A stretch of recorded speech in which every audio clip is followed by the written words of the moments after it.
Келмесіне кім қияды анасын, түс көргендей болып пенде қаласың. Анаң ғана мәңгі өмір сүрердей жаулайды екен перзентінің санасын. Мейлі анаң 100-ден асып кетсе де, кәрілігі қуып жүріп жетсе де, перзент үшін қартаймайды анасы, қиындықпен сынақтардан өтсе де.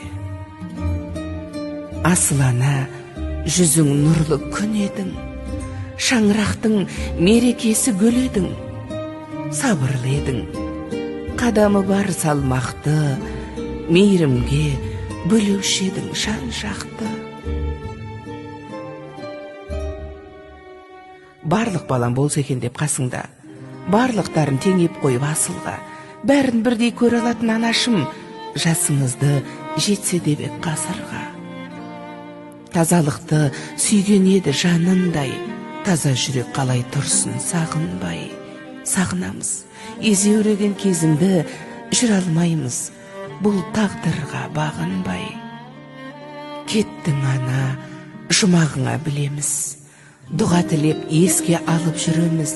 Ақ жаулығың иісіңізді сіңдірген, соны иіскеп, аңсап кейде жүреміз.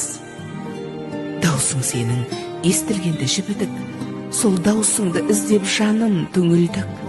Жадыраған жаның жаздай көрінген жансыз бейне суретіңе үңілдік. Жап-жарық ай, сендей сұлу болмаған, ұнамай тұр бұл тыныштық орнаған. Өзің барда шуылдаған немерең тып-тыныш боп есейгендей таң қалам. Ана жаным, ақ жүрегің кең еді-ау, қиналсаң да еш білдіргің келмеді-ау. Сіздей мықты бола алмаймыз, анашым, жоқ дегенге бала жүрек сенбеді-ау. Жаным, анам, жалған өмір мәңгі емес, пәк жүзіңдей елестеді таңғы елес. Тек жақсылық оймен ғана жүргенім, сізсіз өмір өтер бірақ мәнді емес.